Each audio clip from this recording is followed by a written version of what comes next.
It was curious. I got a chance to see some things. Yeah, but you were 13. What were you seeing? I went there to see the lifestyle. Right. And I saw it. And it was, but I don't know if I could indulge and understand what I was even looking at. It was pretty wild. And you threw a house party and I got the footage, okay? Look at this. Now, who has this many people at their house? Puff, and or Sean, Diddy, Doody, what do I call you?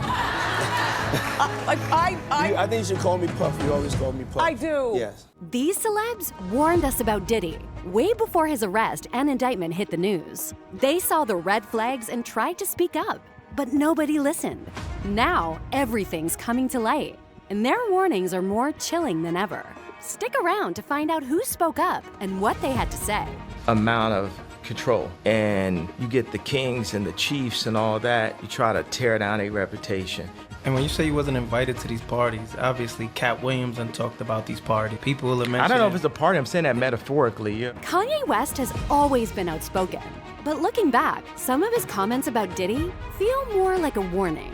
In 2022, Kanye called Diddy a Fed, claiming he sold people out to avoid jail time.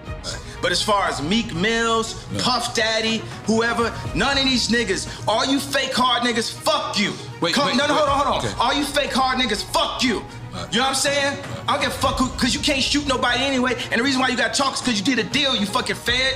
You know what I'm saying? At the time, it seemed like just another one of Kanye's wild rants, and people didn't take him seriously. Kanye is known for making bold and often shocking statements, so most brushed it off as typical Kanye behavior. But now, with Diddy's recent arrest and indictment, Kanye's words hit a little differently.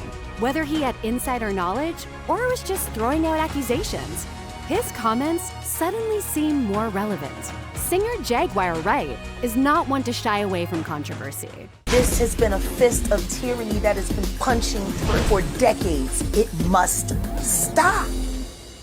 She's made bold claims about Diddy, alleging that he has abused and assaulted various people in the music industry.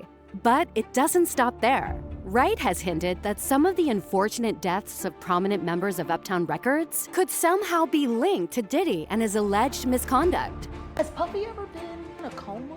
Has anything happened? He must be the luckiest motherfucker, because it seems like everybody that worked at Uptown Records from the very beginning. Though these accusations lack full investigation and proof, Wright's claims are impossible to ignore. Her voice adds a loud and alarming note to the ongoing conversation about Diddy's behavior. As of now, Diddy has not officially responded to her allegations, leaving many wondering about the truth behind her statements and the potential dark side of Diddy's past. Usher's connection to Diddy goes back to when he was just 13 years old. During that time, Usher lived with Diddy for about a year as he was trying to break into the music industry. While it might have seemed like an amazing opportunity for a young artist, Usher's memories of that time now seem a bit unsettling.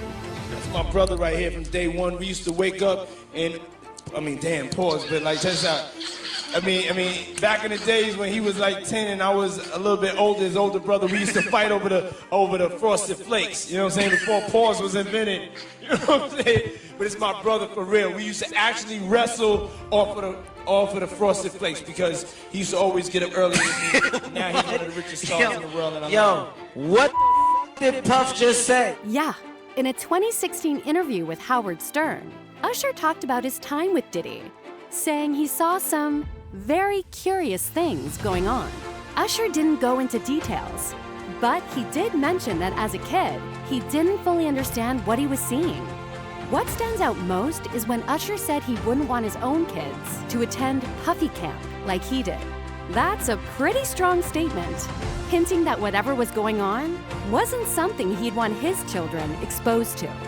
Wendy Williams has always been blunt, as she raised concerns about Diddy long before his recent legal issues. After being fired from Hot 97 in 1998, Wendy accused Diddy of playing a role in her dismissal. In 2004, she wrote that she would never forget the hell Diddy put her through. But surprisingly, she claimed she didn't hate him. In a 2015 episode of The Wendy Williams Show, Wendy voiced her worries about Diddy's relationship with Cassie Ventura, especially after their breakup. She expressed serious concerns about Cassie's safety, and she mentioned how difficult it would be for her to escape someone as powerful as Diddy. Wendy painted Diddy as a mogul you can't easily get away from, which now feels even more accurate given the current circumstances. When it comes to the stories surrounding Diddy, one of the most chilling figures is Tupac Shakur. Tupac was vocal about his suspicions of Diddy long before his tragic death. In a 1995 interview with Vibe magazine, Tupac was asked if he thought Diddy had any involvement in his shooting the year before. Tupac didn't hold back, saying, "I believe so," and adding that the truth was, between me and him, and only he knows. That statement foreshadowed the violence that would soon follow. So do you think Puffy was involved in the shooting? Only they can answer that question. I have my own opinion, but I wouldn't slander their name like they did mine. I wouldn't say things that I knew, you know what I mean? I believe so. I do believe so. I have proved things that I can say that will back up my claim, but this is not for the world to know about. You know what I mean? It's between me and him, and only he knows. A year later, Tupac was involved in another shooting that proved to be fatal. Adding to the mystery, Dwayne Keefe D. Davis was arrested for Tupac's murder in 2023 and claimed that Diddy offered $1 million for Tupac's assassination.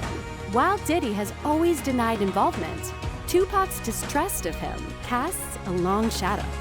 Now, the family of Tupac Shakur has hired investigators to examine possible connections between Sean Diddy Combs and the rapper's 1996 murder. Kimora Lee Simmons shared a troubling story about her time with Diddy that raises eyebrows. In a New York Magazine profile back in 2004, she revealed that during her pregnancy, Diddy threatened to hit her after she had said something he didn't like. The tension escalated so much that Diddy felt the need to apologize publicly, even getting down on his knees to make amends. Kimora expressed a complicated view of Diddy, saying, "I respect him for being a fierce entrepreneur," while also acknowledging that his actions were troubling. In addition to Kimora's story, Cassie Ventura's allegations against Diddy paint an even darker picture. Court documents described Cassie as a victim of sex trafficking, claiming that Diddy pressured her into wrongful stuff during their on and off again relationship that lasted 11 years.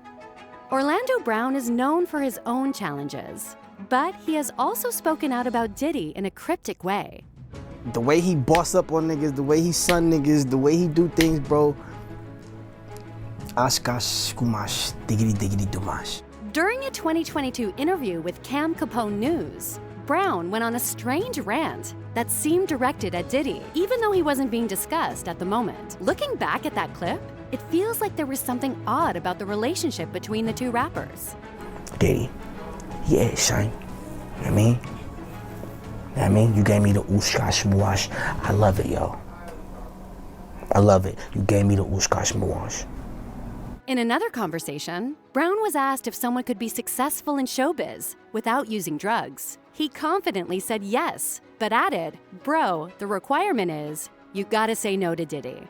It don't matter if you Diddy or whoever you is. TG Jakes, any of them, all lies will be exposed. That's all. During an appearance on Shannon Sharp's podcast, Club Shay Shay, Williams warned people to just say no to Diddy's infamous parties. Though he didn't go into detail about what happens at these gatherings, he hinted at wanting to protect certain parts of himself, which felt like a clear red flag. So, what are your thoughts on these celebrity warnings about Diddy? Did they know something we didn't? Or are they just jumping on the bandwagon? Share your thoughts in the comments below. And don't forget to smash that like button and subscribe for more updates.